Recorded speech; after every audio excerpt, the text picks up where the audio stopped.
আর বন্ধু কোন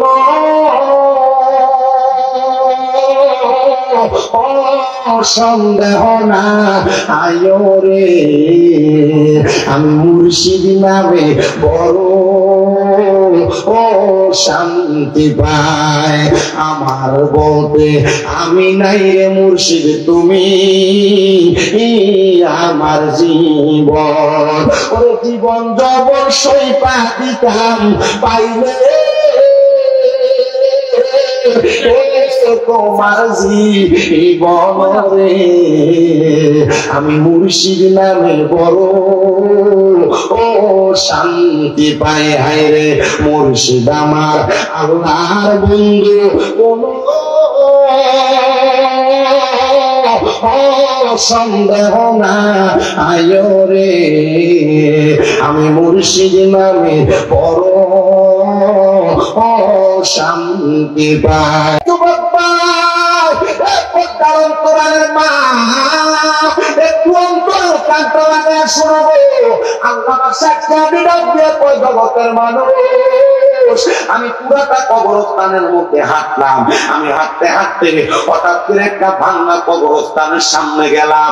আমি দেখলাম রে ওই ভাঙ্গা কবরের মধ্য থেকে আমার নাকের মধ্যে সুঘ্রাণ আসতেছে। আমি ওই সুঘ্রাণটা পাইয়া আমি এবার এলাকার মানুষের তালাশ করতে লাগলাম। এই এলাকার মানুষ শুনো, এই কবরস্থানটা কার? আর কবরের মধ্যে কোন এমন ব্যক্তি শুয়ে রয়েছে? কে রে এমন ভাগ্যবান যার কবরের মধ্য থেকে এত সুঘ্রাণ আসতেছে? আল্লাহর বন্ধু শেখ সাদি ডাক দিয়া কই, জগতের মানুষ। আমি যত অনেক কথা বলতে লাগলাম, আমি তালাশ করতে লাগলাম, আমি দেখলাম এই এলাকার কবরস্থানের সামনে দিয়ে একজন বয়স্ক মানুষ হাইটা যায়। আমি তার দিকে এলাম, ও আব্বা আপনার কাছে আমি একটা সন্ধান চাই। আপনি বলবেননি এই গোরস্থানটার মধ্যে যে কবরস্থানটা ভাঙা, এই কবরটা আপনার এলাকার কোন মানুষের কবর, কোন আল্লাহর বান্দার কবর, যার কবরের ভিতর থেকে সুঘ্রাণ আসতেছে? কি জীবন বানাইছেন আপনি, এটা আপনি ভালো জানেন। মারা যাওয়ার পর আপনার কবর থেকে কি সুঘ্রাণ আসবে? বহু কবর উপরে তো ফুটতো দাঁড়িয়ে দাঁড়িয়ে প্রস্রাব করে দেবে, দেখেন না? আপনার কবর থেকে কি সুঘ্রাণ আসবে না দুর্গন্ধ আসবে? আপনার কবরটা কি জান্নাতি কবর হবে না জাহান্নামী কবর হবে? আপনার কবরটা কি বেহেশতি কবর হবে না দুজুকি কবর হবে? এটার গ্যারান্টি কেউ দেওয়া লাগবে না। পা নিজের মনদারে কষ্ট করে দেখেন, চিপাই চাপাই লুকাইয়া লাগাইয়া আকাম কুকাম সুদের কাম গোসের কাম করেন, হক মারিন্না কাম সব আমদানি দেওয়া হয়। মরার ঘরে কবরে ছাত্ররা দিয়ে একটু ভালো রাখতো না, সব ঘুরে করবো, কথা বল না? মাহাদুর রুমে বসে আফসোস করছে, তোমরা মাহফিলে যখনই আসি মানুষ থাকে না। কি বলিয়ার মানুষ কি সব গুমরা হয়ে গেছে? বলিয়ার মানুষ কি সব বাড়ি করে ঘুমাচ্ছে? বলিয়ার মানুষ কি এখনো পর্যন্ত দোকানপাটে থাকবে? এখন আমাদের রাসূলের মুখ দিয়ে বাইর হয়েছে, তোমরা মাহফিলে আসলেই সব সময় মানুষ থাকে না। এটা কেমন অবস্থা? এখন আল্লাহর নবীর মুখ দিয়ে এলাকা সম্পর্কে কথা আসছে, ধ্বংস হইতে বেশি দিন মনে হয় না। তবে আল্লাহর কাছে এতটুকু দোয়া করে, আল্লাহ আপনি বলিয়ার মানুষের উপর আপনি খাস রহমত দান করেন। আপনারা দাঁড়াইছেন, আপনারা মহাব্বতে আমিন বলেন। ওনারা কিন্তু হাতের আঙ্গুলে ফাঁক দিয়ে পড়ে দেওয়ার মতো মানুষ না। ওনাদের এলেমের বাহারের প্রয়োজনীয়তা, ওনাদের এলেমের বাহারের দক্ষতা, ওনাদের এলেমের কারণে আপনাদের অন্তর সহ পৃথিবীর বাংলাদেশের বহু জায়গায় আবেদ শাহ মাদানির সিনার এলেম দিয়া বড় বড় দস্ত আলেমরা তাদের সিনা থেকে এলেম প্রচার করে আলেম বানাইতেছে।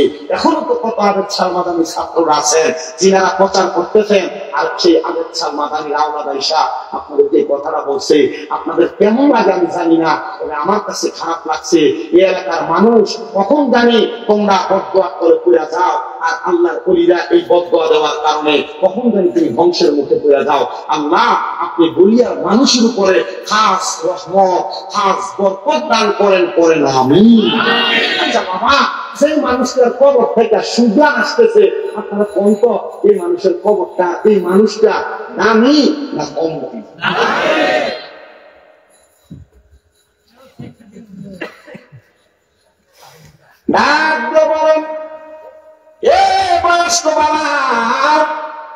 আপনি বলেন এই কবরটা কার কবর, কার পরিচয় আপনি আমার বলেন। বয়স্ক মুরব্বী কয়, হুজুর আপনার আমি চিনি না, আপনার আমি জানি না, আপনার পরিচয় আমি জানি না, কে আপনি, আপনার পরিচয় কে তো আমি জানি না, তবে এই কবরের খবর আপনি নিতে আসছেন। এই কবর যার, তার তো কোনো ছেলে সন্তানও নাই, তার তো কোনো ওয়ারিসদারও নাই। হুজুর আপনি যে কবরের মানুষের খবর নিতে আসছেন, আপনি কি তারা চিনেন? কয় না। বলে আপনি বলেন না, তাহলে কেন তার খবর নিতে চান? আল্লাহ ডাক দিয়ে কয়, এই কবরের মানুষের খবর নিতে চায় একটাই মাত্র কারণ, তার কবর থেকে সুঘ্রাণ আসে।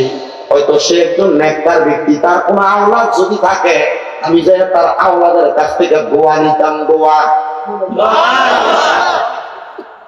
মানে যিনি ইন্তেকাল করছে, যিনার কবর থেকে সুঘ্রাণ আসতেছে, আল্লামা শেখ সাদির বাড়ি বই যাইতে লাগছিল রাস্তা দিয়া, এই কবরের মানুষ যিনি, তিনার আওলাদকে বাইসে আসেনি, তার পরিবার আওলাদের কাছ থেকে আমি একটু দোয়া নিতাম, তার পরিচয়টা আমার বলো।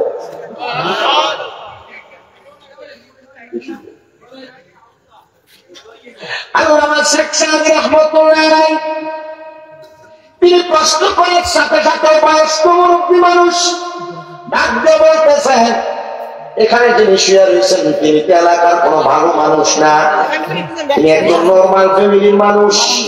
ও বাবা, আমি জানতে চাই আপনারা বলেন, নরমাল কোন মানুষ রিক্সা চালায়, অটো চালায় আর কৃষি কাজ করে, সে চাইলে আল্লাহর ওলি হওয়া সম্ভব না? সম্ভব? ওলি হওয়া সম্ভব কি? কোনো আপনারা চিন্তা করছেন মনে হয় আমরা মুড়ি হয়েছি যে বিশালের কাছে, মনে হয় আমরা মুড়িতে থাকতাম, মুড়ি থেকে ওলি হওয়ার চিন্তা আপনার ভিতরে নেই। কথা কেন তার বংশকে বলে, তারপরে আমাদের এলাকার পশ্চিম অঞ্চলে একবার এলাকার শেষ মাথায় সে একজন গরিব মানুষ, যে তার বাড়িতে যাও, তার কোন আওলাদ যদি ঘরে থাকে, তার কাছ থেকে তুমি তার সম্পর্কে খবর নাও। হুজুর বলেন, আমি যাইতে লাগলাম, ওই বাড়ির সামনে যাইয়া আমি সালাম প্রদান করলাম, আসসালামু আলাইকুম ওয়া রাহমাতুল্লাহ। আমার সালামের কোনো জবাব দেয় না। আমি দ্বিতীয়বার সালাম দিলাম, আসসালামু আলাইকুম ওয়া রাহমাতুল্লাহ।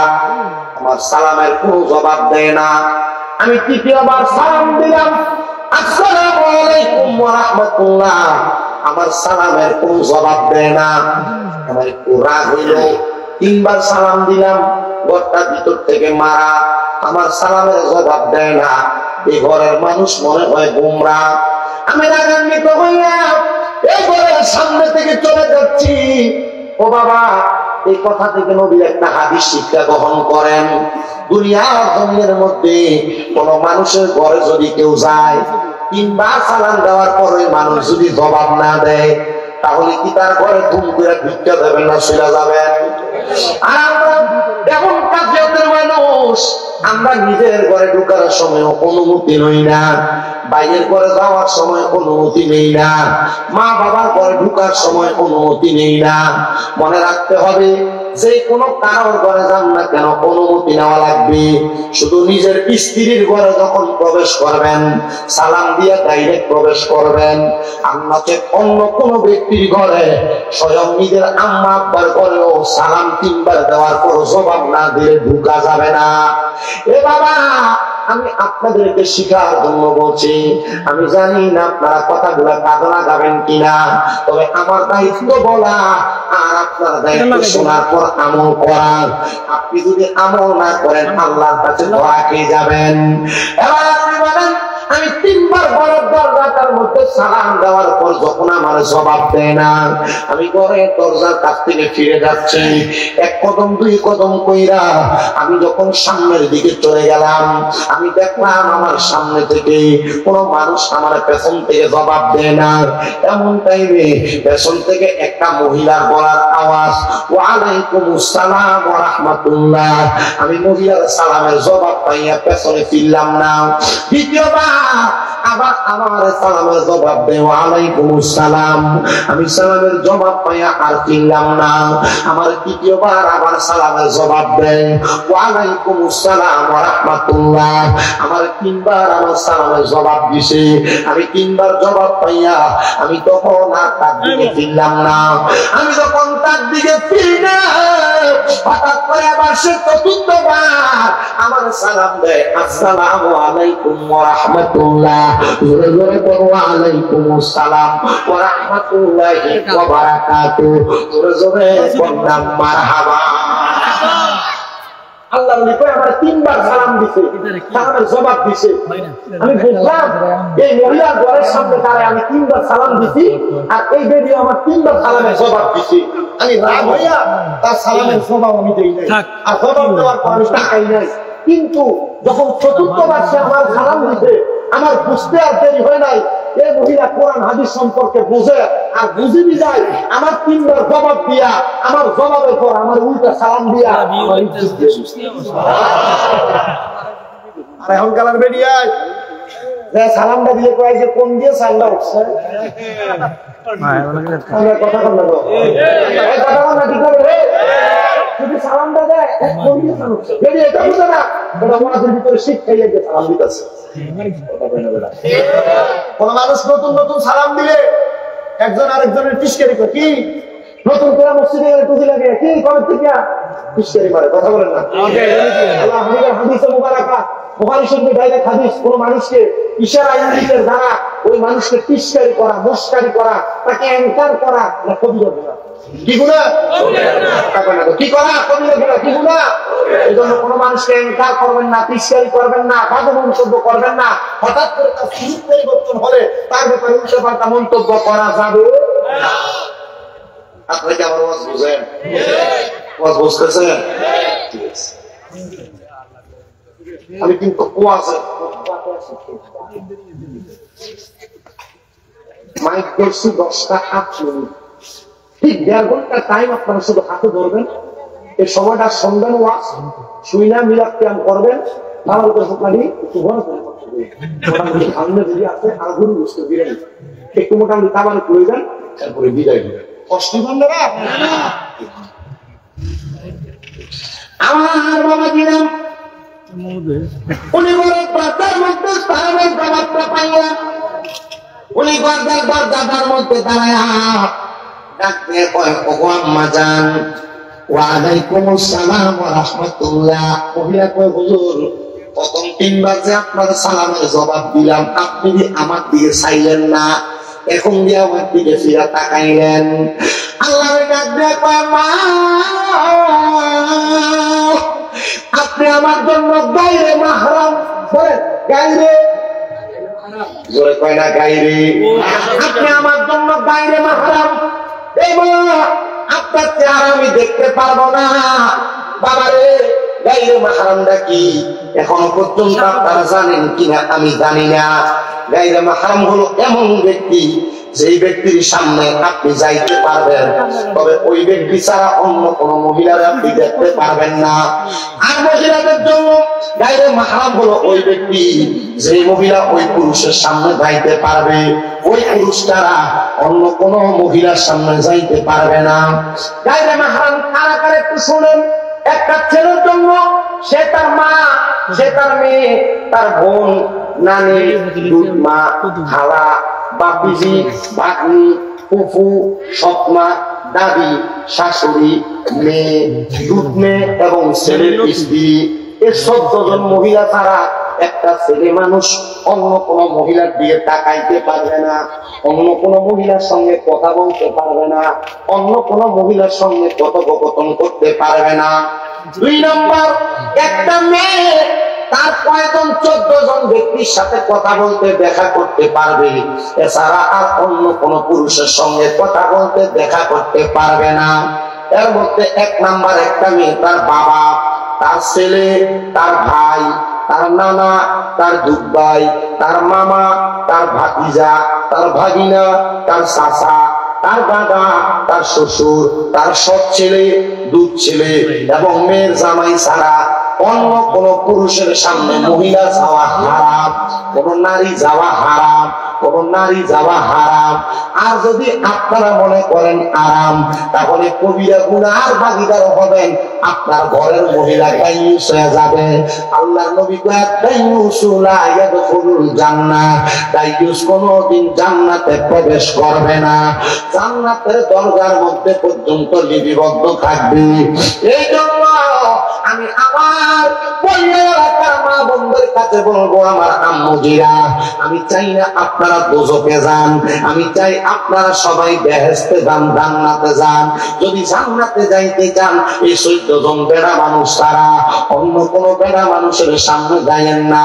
কিন্তু বলিয়ার বেরিয়ে মানুষ যদি হাজিগঞ্জ বাজারে যায়, মুখর যদি দুইটাও মারা থাকে, দোকানদার দেখলে কয় বাবিয়ে দিকে আসেন, দোকানদার দেখলে কয় বাবিয়ে দিকে আসেন। এবার আরেক দোকানদার জিগাই এটা কেনারে তুই চিননি কেমনে, ওই সিনস্তানদার এলাকার অমুকের বউ। এ মা, আপনার পর পুরুষের চিনে আপনার পরিচয় জানে, মনে রাখবেন গো মা, এটার কারণে আপনি দোজখী, এটার কারণে আপনি জাহান্নামী, এটার কারণে আপনি আল্লাহ তাআলার বেহেশতে যাইতে পারবেন না।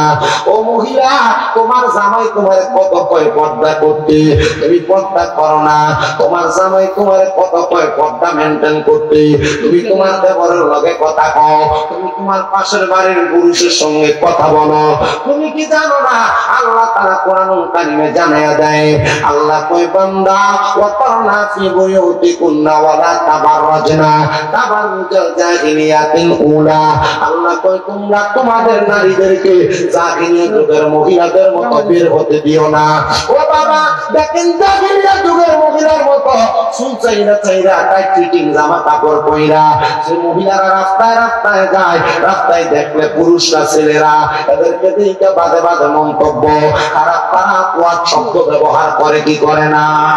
বহু মাইয়ারা এমন অপরিবর্তনশীল দেশ পুরা রাস্তায় বাইর হয় বিদায়, মাইয়ারা ধর্ষণের শিকার হয়, মাইয়ারা অত্যাচারের শিকার হয়, ছেলেদের পিছের শিকার হয়, মাইয়ারা ধর্ষণ হয়ে রাস্তায় কপুর ঘাটে পার্কে পুরা থাকে।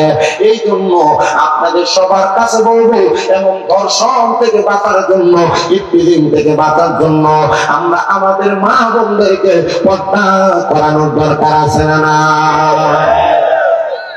বুঝলে বালা, না বুঝলে আরো বালা।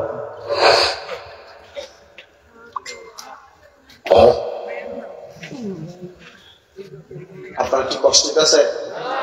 মাঝখানের ভাইয়ারা, আপনারা যারা আমার ওয়াজ শুনতেছেন ভাইজান, আমি জানি না, হয়তো আপনাদের কষ্ট হচ্ছে, এখনো কথা বলছিলাম, আপনাদের হয়তো কষ্ট হচ্ছে।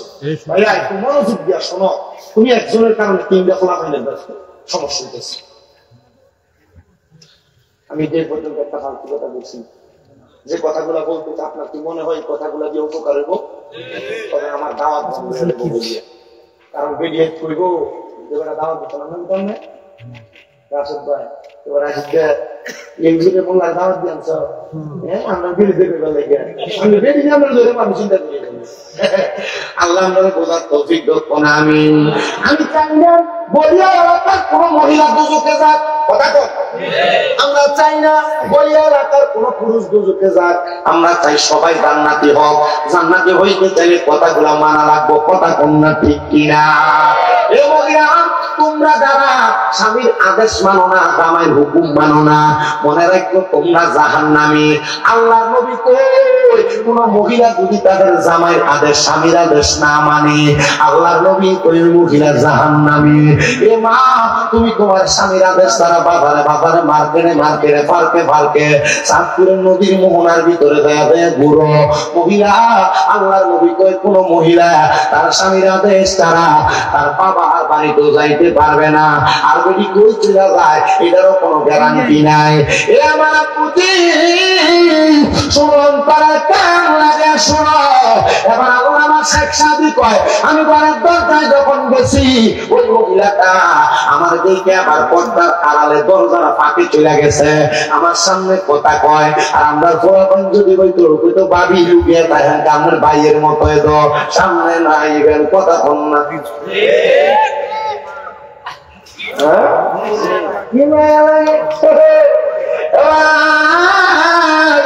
আল্লাহ শেখ সাদি কয়, এ মা আমি আপনার সঙ্গে কথা বলতেছি, আপনি আমার জন্য গায়রে মাহরাম, এই জন্য আমি আপনার সঙ্গে কথোপকথন করি।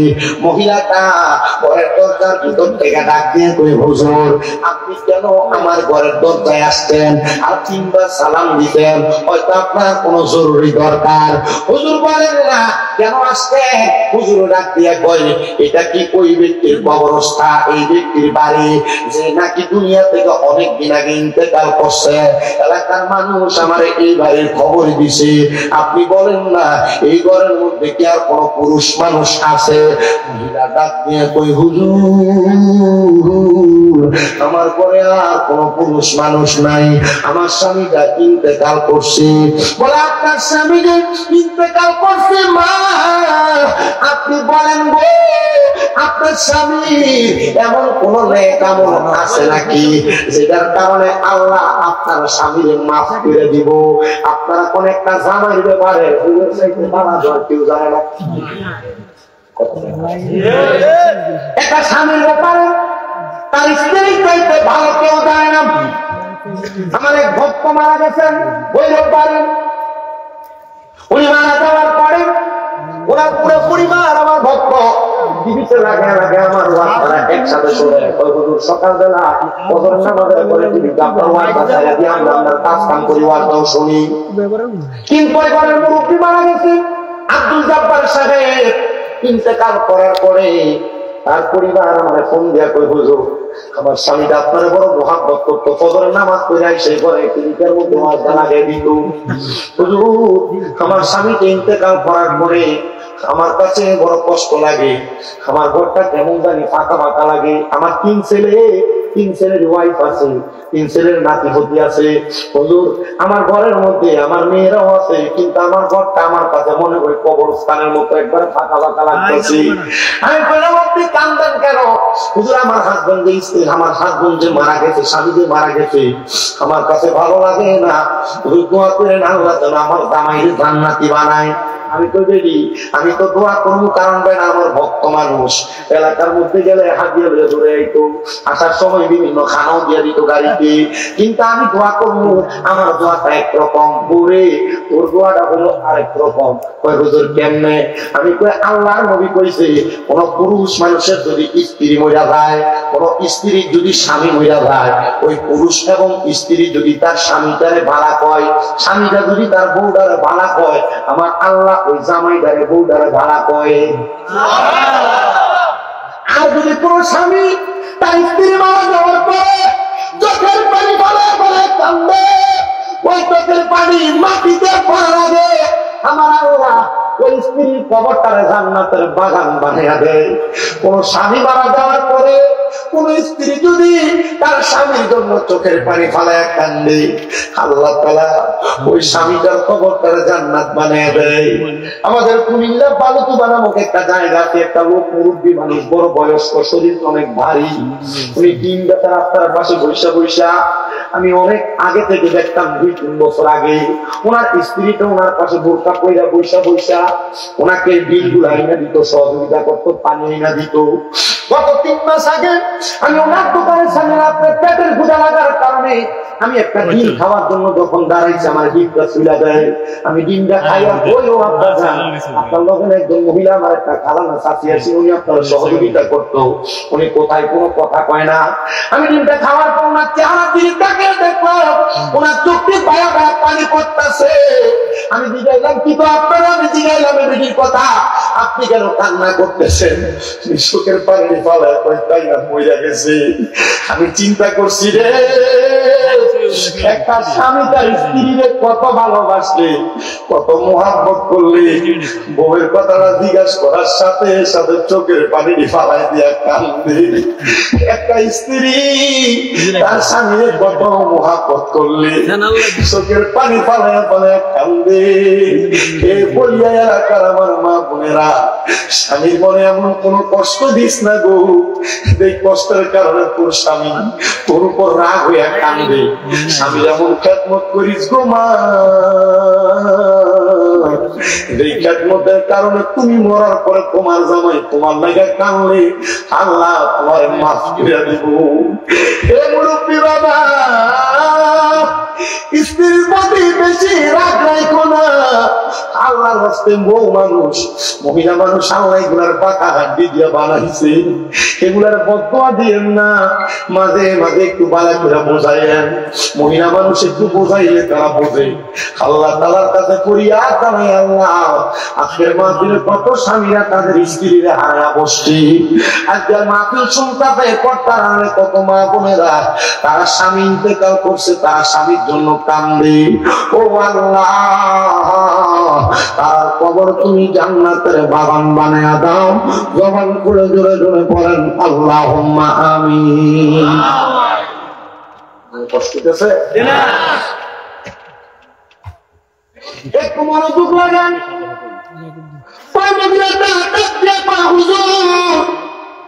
আমার স্বামী তো ইন্তেকাল করেছে, অনেক দিন হয়ে গেছে।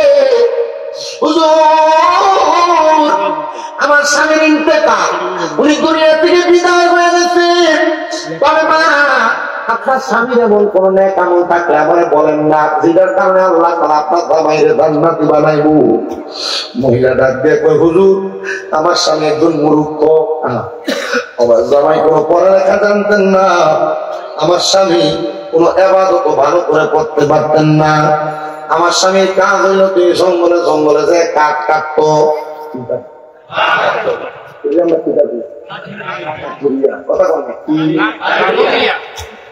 আমার স্বামী ছিল একজন কাঠুরিয়া। আমার স্বামীর একটা ভালো অভ্যাস ছিল, ভালো অভ্যাস ছিল। আমার স্বামীর প্রত্যেকদিন সন্ধ্যাবেলা কাঠগুলা কাইটা বাজারে বিক্রি করে কিছু জব কিনতো, কিছু আটা কিনতো, কিছু চাল কিনতো। এগুলা এসে ঘরে আমার দিত রান্না করার জন্য। আর আমার স্বামী রান্না করার জন্য আমার দিয়া তিনি অজু বানায়া, গোসল করে অজু বানায়া আমার ঘরের একটা কোনার মধ্যে বইয়া বইয়া তিনি নামাজ আদায় করতেন। নামাজ আদায় কইরা আমার স্বামী আল্লাহ তাআলার কোরআন শরীফটা হাতের মধ্যে লইত, কোরআন শরীফটা হাতে লইত। আমার স্বামীর আমি দেখতাম চোখের পানি ফালায়া ফালায়া কান্দো। হুজুর,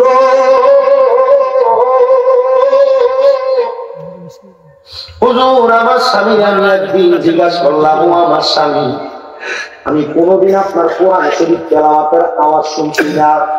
স্বামী গো, আপনি সব সময় কোরআন শরীফের দিকে তাকায় কান্দেন, কারণটা কি আমারে কইবেননি? আপনার কোরআন তেলাওয়াতের আওয়াজ যে শোনা যায় না। আমার স্বামীরে দেখছি ছোট বাচ্চা মানুষ যেমনে কান্দে, আমার স্বামী ঠিক কেমনে চোখের পানি ফালায়া ফালায়া কান্দে। আমি জিজ্ঞাইলাম, এমনি কেন কান্দেন? আমার স্বামী আমার ডাক দিয়ে স্ত্রী গো, আমি যদি কোরআন পড়তে পারতাম, তুমি আমার কোরআন তেলাওয়াতের আওয়াজ শুনতে পাইতা। আমি তো কোরআন পড়তে পারি না, কেমনে গো আমার কোরআন তেলাওয়াতের আওয়াজ শুনবা? ওই বলিয়ে বলবো, আমি আমার স্বামীর জিগাইলাম, আমার স্বামী আপনি যে কোরআন পড়তে পারেন না, তাকে তাকে কান্দেন, আমার আল্লাহ কি আপনার আমল নামার ভিতরে সওয়াব দিবনি? বলে, হ্যাঁ, আমি মসজিদের ইমামরে দেখছি ওয়াজ করে আর বলতেছে, দুনিয়াতে কোন মানুষ যদি কোরআন না পড়তে পারে, আমার আল্লাহ তাআলা এই কোরআনকে মুহাব্বত করার কারণে, কোরআনের দিকে তাকায় থাকার কারণে ওই ব্যক্তির আমল নামার মধ্যে নেক দিয়া ব্যক্তির জান্নাতি বানায়া দেয়। এই স্ত্রী, আমি এই জন্য কোরআনের দিকে তাকায় তাকায় কান্দি। আল্লাহর মা, ঠিক আছে, আপনি আপনার ঘরে যান। আল্লাহর নবীর কথা শুনে মহিলাটা ঘরে চলে গেছে। আর আল্লাহর নবীকে আমি সাথে সাথে ওই গোরস্থানের সামনে চলে গেলাম। আমি আমার কাঁধের মধ্যে একটা রুমাল আছে, রুমালটা বাহির কইরা আমি নামাজ পড়তে লাগলাম, 2 রাকাত নফল নামাজ। এই যে আমার আব্বা জান শাহপুর দরবারে টুপিটা লাগিয়ে রাখছি, মাথার মধ্যে একটা রুমাল রেখে দিছে। এই রুমালটা যে একটা সুন্নত, কি তিরমিজি শরীফের সরাসরি হাদিস, সরাসরি হাদিস। তারপর মাদ্রাসা ক্লাস 9 10 হাদিসের কিতাবে ডাইরেক্ট এই রুমাল ব্যবহার করার ব্যাপারে হাদিস শরীফ আছে। মারহাবা আল্লাহর ওই কেন রুমাল ব্যবহার করতেন? যে জায়গায় যখন নামাজের ওয়াক্ত হয়ে যাইতো এই রুমাল দ্বারা নামাজের মুসল্লা হিসেবে ব্যবহার করতেন। কারণ মফহুমি রুমির ভিতরে আল্লামা রুমি বলছে সুজুদাস রাহমাতাল লিল আলামিন মসজিদেও শুধু হামারা ये जमीन सना दुनिया रसूल अल्लाह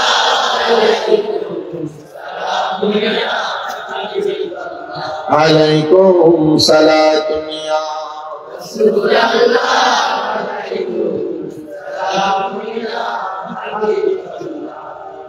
जमाने आशिका बसो मुहम्मद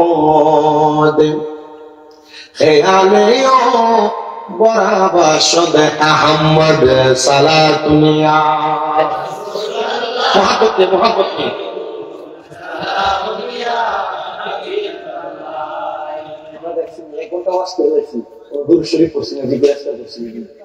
কোনো কিছু করছি বিয়ে করছি না শুনে আমি না আমার আগে আমার আসলের পরে এলাকার কোন না জানি করলাম কলকে আমার এলাকার বাইরে একটু ওয়াজ করে জিজ্ঞাসা কম করে করি, কারণ আমরা তো গন্ডাম ছাড়া কিছু বুঝেনি। আমি চিন্তা করলাম সরকার মনে হয় পুরো বলিয়ে না কাছে তাও হবে শহর কথা বলে, কারণ শহর যদি না হয়তো কারণ এ আমার পুরো ওয়াজ কোনোদিন বইয়ে হচ্ছে না, যদি হুইন্না থাকতো তাহলে আমার ফোন দিয়ে কথা কি বুঝছে। তবে আমি হেসি আমি বাপ্পা আমার কেউ কইব ওয়াজ আইও না আর আমি আইতাম না। আমি এমন খোলা যে জায়গার ভিতরে ওয়াজ দিয়ে মারামারি ভিড়াভিড়ি আমি হেসতে ওয়াজ কইয়া যদি মারামারি করছে এগুলো গোলাগুলি করে চলেছি গোলাগুলি করতে ঘুম পাচ্ছি আমরা কোলাগুলি করছে পিত্তপূর্ণ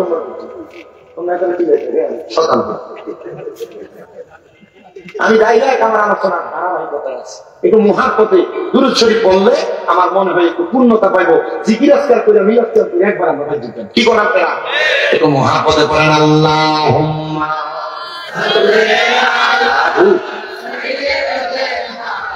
মাওলানা মুহাম্মদ ওয়া আলা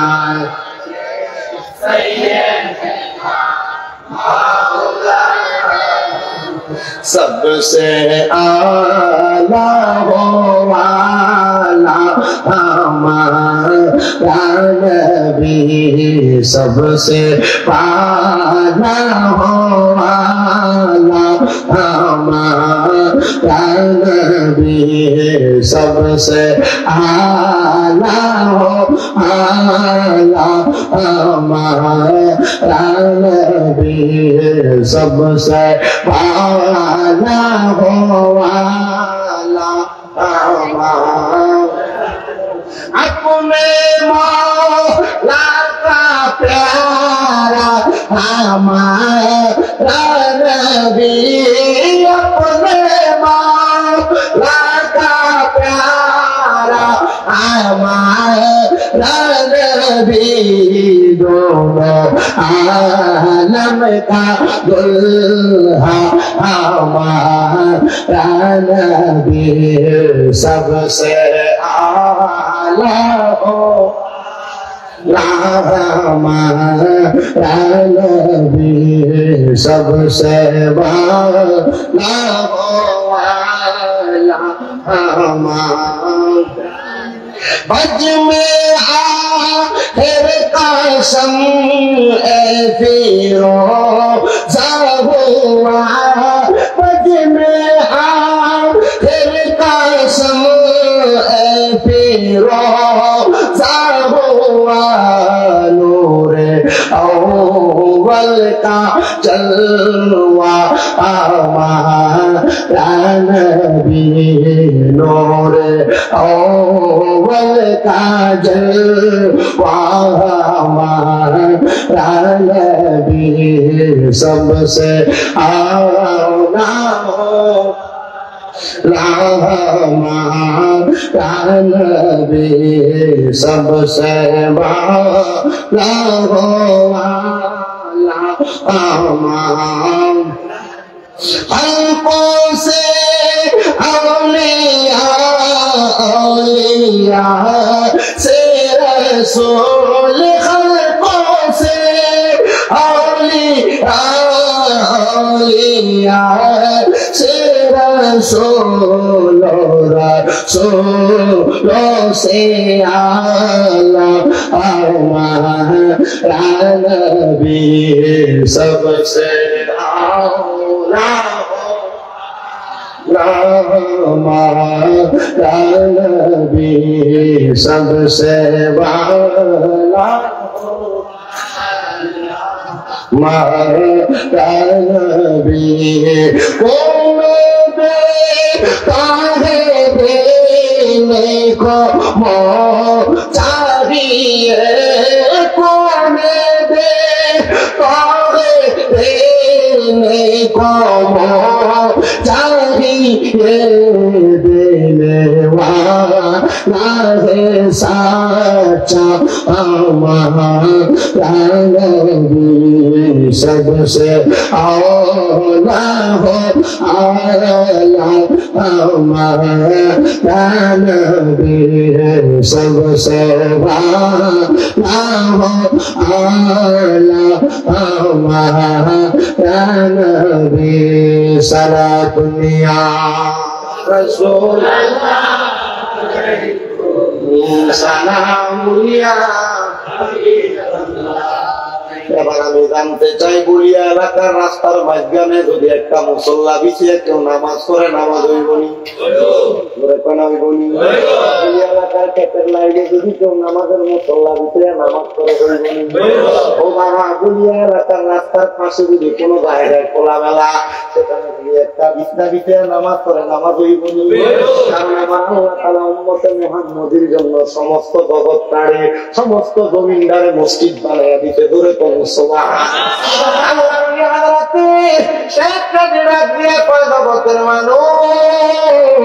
আমি এবার ওই কবরস্থানের সামনে দাঁড়িয়া নামাজ পড়লাম 2 রাকাত। জোরে কোন কয় রাকাত? এই নামাজের নাম হলো সালাতুল হাজতের নামাজ। জোরে কোন কি নামাজ? সালাতুল হাজতের নামাজ। আপনার কোনো কিছু দরকার, কোনো কিছুর প্রয়োজন আল্লাহর কাছে বলবেন। নামাজের নিয়ত কইরা সূরা ফাতিহার সাথে একটা সূরা মিলাইয়া রুকু কইরা সিজদার ভিতরে যাইয়া ইন্না সুবহানা রাব্বিয়াল আলা কইরা বাংলাতে আপনি আপনার মনের আশাটা বলবেন। এভাবে 2 রাকাত নামাজ শেষ করবেন। যদি সালাতুল হাজতের নামাজটা এমনি আপনি 2 রাকাত করে 4 রাকাত শেষ করতে পারেন, আল্লাহ তাআলা এই নামাজের উসিলায় আপনার হাজত পূরণ করে দিবে। কোন সুবহান। আমার বাবারা হযরত আল্লামা উনি বলেন আমি আবার 2 রাকাত নামাজ আদায় কইরা আমি আল্লাহ তাআলার কাছে কান্না করতে লাগলাম। ও আল্লাহ, আপনার কাছে জানতে চাই, আপনি বলেন না এই কবরের মধ্যে যিনি আছে তিনি কেমনে গো এই জায়গার মধ্যে এত দামি কবর পাইলো? আর কবর থেকে কেন সুঘ্রাণ আসতেছে? ওই ডাক দিয়ে আমি কাঁদতেছি। কাঁদতে কাঁদতে কাঁদতে কাঁদতে আমি নামাজের মুসল্লাটার মধ্যে পড়ে রইলাম। আমি নামাজের মুসল্লা যখন পড়ে রইলাম, হঠাৎ করে আমি নামাজের মুসল্লার মধ্যে টের পাইতেছি আমার ঘুমের ঘরে স্বপ্নের মধ্যে এই জানি আইসা আমার বলতাছে, শেখ সাদি মাথা উঠাও, আমার দিকে তাকাও, আমি তোমার প্রশ্নের জবাব দিতেছি। জোরে কোন সুবহানাল্লাহ। আল্লাহ শেখ সাদি কই আমি মাথা উঠাইলাম। আমি মাথাটা উঠে দেখি আমার চোখের সামনে সাদা রঙের পোশাক পরা সুন্দর চেহারাওয়ালা একটা মানুষ দাঁড়ানো। আমি জিজ্ঞাসলাম, মানানটা আপনি কেডা গো? উনি আমার ডাক দিয়ে আমারে তুমি চিনো না? যার খবর জিয়ারত কইরা তার বাড়িতে যাইয়া তার সম্পর্কে খবর নিলা, তার খবর জানার লাগে 2 রাকাত সালাতুল হাজতের নামাজ পড়লা। আমি হলাম সেই ব্যক্তি। আল্লাহ শেখ সাদি কয়, তোমার সুরত কত সুন্দর, তুমি এত দামি মানুষ, আর আমি তোমারে তালাশ করতেছি। বাবা তুমি বলো না তোমার কবরের মধ্যে কেন সুঘ্রাণ আসতেছে? উনি ডাক দিয়ে কয়, এই শেখ সাদি শুনো রে, আমি একমাত্র আল্লাহ তাআলার কোরআনকে মহব্বত কইরা আল্লাহর কোরআনকে ভালোবাসা কোরআন পড়তে পারতাম না, তাকে তাকে কান্না করার কারণে আমার আল্লাহ আমার কবরের মধ্যে সুন্দর সুঘ্রাণ লাগিয়ে দিছে। আল্লাহু আকবার।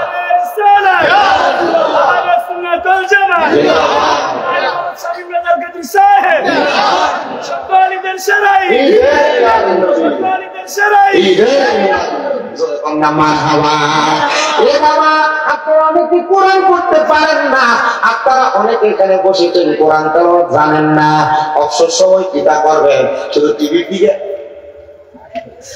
মশা কোন দিয়া যায় কোন দিয়া যাবে রাতের হয় না, কথা কোন না ঠিক কিনা, কোরআন পড়তে পারেন না, আবার অবসর সময় আল্লাহ বিলোপ করেন না। আব্বাজি শুধু টিভির দিকে তাকিয়ে থাকলে কিন্তু হবে না, মনে রাখতে হবে এই কোরআন আপনারে নাজাত দিতে পারে আমার নবীর উসিলায়। আপনি কোরআনের সঙ্গে সম্পর্ক লাগান, কোরআনকে মুহাব্বত করেন, দেখবেন আল্লাহ তাআলা আপনারে মাফ করে দিবে। আমি মাঝে মাঝে আমার মসজিদের ভিতরে রমজান মাসে আমি তো 5 ওয়াক্ত নামাজ মসজিদে পড়াইতে পারি না, কারণ বাংলাদেশে ঘোরাঘুরি করা লাগে। জুমার নামাজটা মাহফিলের সিজনে একটু কষ্ট হয়ে যায় পড়াইতে। মাঝে মাঝে আমার অনেক ছাত্র, আমার অনেক ছাত্র ভাই, আবার মাঝে মাঝে আমি আমার অনেক মাদ্রাসার শিক্ষক গুলার পাঠাই। আপনাদের তো আমার অনেকগুলা মাদ্রাসা পড়া জানেন হয়তো, আমি আমার মাদ্রাসার শিক্ষক ছাত্র ভাইদেরকে পাঠাই পড়াইতে। তো আমি রমজান মাসে রেগুলার আমার মসজিদে তারাবির নামাজটা পড়াই। মুসল্লিরা খুশি, হুজুর আমরা বিছানা নামাজটা পড়লে শরীরটা হাতটা হাতটা লাগে, মাঝে মাঝে দিয়ে একদম হারান শরীর এখন ভারী হবে গিয়া দেখলো একটু বকিয়ে গেল। আমি বললাম কি লেগা বক্তি সবাই উপর আলো লাগবো, কারণ তারা নামাজ পড়ে না, এতই তো হুজুর না হুজুর ওই পড়তে পড়তে অভ্যাস হয়ে গেছে। আর জোরে বলি আমার বাবা কি হয়ে গেছে, বক্তি হয়ে গেছে। আমার বহুত পছন্দ, এক জমা দুটো মিস করি, তারা হুজুর না এলেন না। আমি প্রথম রাগ করতাম, হ্যাঁ আমার জিজ্ঞেস দিলাম আমি খুশি করে দিতাম, হ্যাঁ আপনি আমার যুগের মুক্তি। পরে একদিনে মুরব্বী আমাদের নাম যা করে বেরো ভুক্তার লাগে আমি শিখতে গেছি হুজুর, আমি না এলাম একটু ভালো, আমি শিখতেন না, আমি না এলাম খারাপ না ভাই আমার সবই তুলে দিয়ে গেছে, ওরা মনে হয় আমার মুরব্বী আমি ফোনকাইছে না। মুরব্বী মানুষটা কথা একটু দেখছে না, আমি রাগ করি না। বুড়া মানুষ তো তারা রাগ দিয়ে আমরা লেগে দোয়া, আর আমরা এলাকা বহু ফোলা থাকবে যদি মুরব্বীরা ডাক দেয় এটা পরিস্থিতি, মুরব্বীরা ডাক দেবে আমি বুঝেন না হয়ে খাই, মুরব্বী বুঝে না কে বুঝে কথা বলা করে মুরব্বীরা বেদবি করে এমন গোলা মেরে আছে না কাজ। সাবধান, সতর্ক হয়ে ব্যাপারে। যদি মুরব্বীর অন্যায় হয়, এলাকার কোন বয়স্ক মানুষ, এলাকার কোন মুরব্বী মানুষ কোন বিষয়ে ডাক দিলে 10 বার চিন্তা করবা, কারণ মুরব্বী বুঝেই ডাক দিচ্ছে। মুরব্বীরা বুঝে ডাক দেয়, মুরব্বীদের কথার উপর দিয়ে কথা বলেন না। আমি আমার যুবক ভাই ছোট মানুষ যারা আছেন, মুরব্বীরা কোন বিষয় ডাক দিলে, কারণ মুরব্বীরা প্রত্যেকটা বিষয় 5-10টা বার অভিজ্ঞতা হয়েছে বিদায় মুরব্বীরা কিন্তু আপনাদেরকে ডাক দেয়। এজন্য কি আমরা মুরব্বীরা কি ধমক দিব না মুরব্বীরা মানবো? মুরব্বীরা কি ধমক দিব না মানবো? আল্লাহ কবুল করেন না। আমি আমার রমজান মাসে যখন তারাবি পড়াই, আমি তারাবি পড়াই বেশিরভাগ সময় আমি চেষ্টা করি আমার মসজিদের সঙ্গে মসজিদের মুসল্লিদের সঙ্গে ইফতার করার জন্য। আমি একদিন আসরের নামাজ পড়লাম, জোহরের নামাজ পড়লাম, আমি আমার মসজিদে আসরের পরে এক লোকের আব্বার কবর জিয়ারত করা লাগবে, এই জন্য মসজিদে বসে রইলাম। এমন টাইমে আমি দেখলাম মসজিদের কোণার ভিতরে একটা মুরব্বী মানুষ কোরআন শরীফটা বুকের মধ্যে লইয়া লইয়া কাঁদতেছে। আব্বা কোরআন শরীফ পড়তে পারেন না, আমার কোনো অভ্যাস নেই, আল্লাহ করবে না, তবে আপনি তো পড়তে পারেন না, এটা হলো আপনার ভিতরে কোনো আফসোস নাই, এটার কারণে আল্লাহ করবে। আপনারা কি কথা বুঝতেছেন বাবা? আপনি তো পড়তে পারেন না, এটা নিয়ে যা আপনার মধ্যে কোনো আফসোস নাই, এটার জন্য আপনাকে আল্লাহ ধরবে। এই দুনিয়ার মানুষ, আপনাদের সবার কাছে আমার করজোর আবদার, আপনারা যা করেন আর না করেন, আল্লাহ নবীকে খুশি করার জন্য কোরআনকে মুহাব্বত করেন, ভালোবাসেন। কোরআনের প্রতি আপনার ইশক মুহাব্বত যত বেশি থাকবে, আল্লাহ আপনার ইজ্জত, সম্মান, মর্যাদা, মর্তবা তত বাড়িয়ে দিবে। আপনারা বলে আমাদের মর্যাদা বাড়ুক, আমরা চাইতে চাই।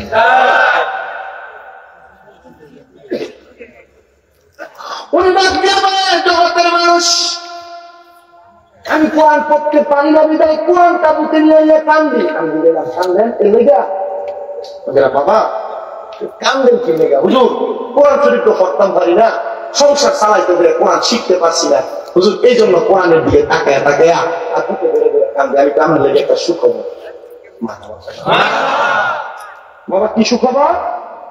আরে সুখবর হলো আপনি যে আল্লাহর কোরআনের দিকে তাকায় থাকেন আর দইয়া বুকে মুহাব্বত করে কাঁদেন। আল্লাহ নবী বলছে যারা মুহাব্বত করবে কোরআনুল কারীমকে, কোরআন মাজিদকে, আল্লাহ তাআলা তার সম্মান, তার ইজ্জত বাড়ায় দেবে। সুবহানাল্লাহ। এই জন্য তো কান্দি, এই জন্য জন্যই তো কান্দি। হে বলিয়ার বাবা, বলিয়ার মা বলেন, কোরআন পড়তে পারে না পারে, প্রত্যেকদিন সকালে ফজরের পরে আল্লাহর কোরআন ধরে বুকের মধ্যে ধরে ধীরে ধীরে কান্দে, আল্লাহর কোরআন ধরে বুকের মধ্যে লাগে লাগে কান্দে। এ বয়স্ক বাবা কোরআন পড়তে পারো আর না পারে, এই কোরআন দ্বারে বুকের মধ্যে ধীরে ধীরে কান্দো, দেখবা এটার বরকতে আল্লাহ তাআলা চাইলে তোমার জান্নাতি বানাইতে পারে কি পারে না। কিন্তু আপনি দুনিয়াতে রাত্রে ফিরে আসবে, আপনি আপনার বড় গুনাহগার মনে করেন, আরে দুনিয়াটা কেমনে কাটাইলা, মহিলা গেলে তো কবরের ভিতরে গেলে শাস্তি হইব। আবার যখন দিনের বেলা চলে আসে, দিনের বেলা আসলে আপনি চিন্তা করেন না আমার মতো বড় আর কেডা আছে। কথা কয় না ঠিক না বেঠিক না সুরে সুরে রেখে ও আল্লাহ রাই তৈলে ডরাই রাত পোহাইলে ডর বয়স কলি বইলা যায়। আল্লাহ রাই তৈলে ডরাই রাত পোহাইলে ডর বয়স কলি বইলা যায়। দিনে রাইতে তোমার বান্দা করবে যেন পায় আল্লাহ, দিনে রাইতে তোমার বান্দা করবে যেন পায় আল্লাহ। রাই তৈলে ডরাই রাত পোহাইলে ডর বয়স কলি বইলা যায়। আমি সৃষ্টি তুমি স্রষ্টা, আমার কিবা সাধ্য, যখন তখন চইলা যাইতে জীবের জীবন বাধ্য। আমি সৃষ্টি তুমি স্রষ্টা, আমার কিবা সাধ্য, যখন তখন চইলা যাইতে জীবের জীবন বাধ্য। আর হামেশা প্রতিপাদ্য তোমার গুণ গায় আল্লাহ, আর হামেশা প্রতিপাদ্য তোমার গুণ গায় আল্লাহ। রাই তৈলে ডরাই রাই পোহাইলে ডর বয়স কলি বইলা যায়। দিনে রাইতে তোমার বান্দা বলবে যেন পাই আল্লাহ, দিনে রাইতে তোমার বান্দা বলবে যেন পাই আল্লাহ। রাই তৈলে ডরাই রাই পোহাইলে ডর বয়স কলি বইলা যায়। আল্লাহ আমরা দুনিয়াতে তোমার বড় ভয় করি, আমরা তোমার বড় ভালোবাসি আল্লাহ। আমরা এই ভালোবাসা দিয়া আপনার মরণের আগে একবার মক্কা মদিনা যাইতে চাই, আপনার মরণের আগে একবার হজটা করতাম চাই। আপনারা বলেন এই ভালোবাসা দিয়া যদি আমরা চেষ্টা করি আল্লাহ আপনার মরণের আগে মক্কা মদিনা নেওয়ার ক্ষমতা আল্লাহর আছে। ও বাবা টাকা পয়সা মক্কা মদিনা যাইতে লাগে না, লাগে একটা ভালো নিয়ত। কথা বল না কি লাগে? নিয়তুল মুমিনিন হয় মুমিন আমাদি, মুমিনের নিয়ত তার মারহাবা দিতেন আমলের চাইতে উত্তম। মারহাবা। এভাবে একটা ভালো নিয়ত করেন মক্কা মদিনা যাওয়ার জন্য। আমি আপনাদের কাছে আরেকটা কারগুজারি শোনাই আমি আপনাদের কাছ থেকে বিদায় নিব। যদি আপনারা মনে কষ্ট না নেন একটু মনোযোগ দিয়ে শোনাইলে বাবারা, ওই কারগুজারিটা শোনাইলে ভালো লাগবে। মক্কা মদিনা যেতে চান না? সুরা করে একবার সুরা নারে তাকবীর। আসলে যাইতেন মদিনা যাবেন না, আমার থেকে আসতে না জোরে ফেলার আগান দিতে মদিনায়, আগান দিতে মক্কায় আওয়াজ দেওয়া গান সহজে যেদিন আগান দিতে ইমানি বলা আওয়াজ লাগবো, মহাসাতে জোরে তাকবীর দিতে দেবো। বাবা হাবিব জোরে কথা বলছে তাকবীর।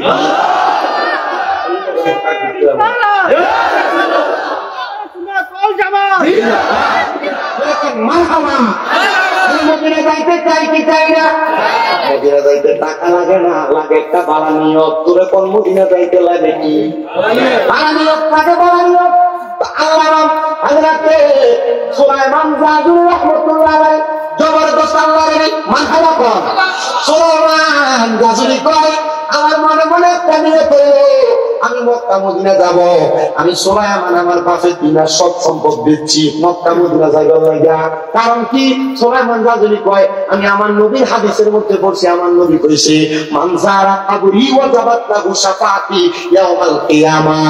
কেউ যদি আমি নবীর রওজা জিয়ারত করে আর লাগে সুপারিশ করা, আমি নবীর জন্য ওয়াজিব।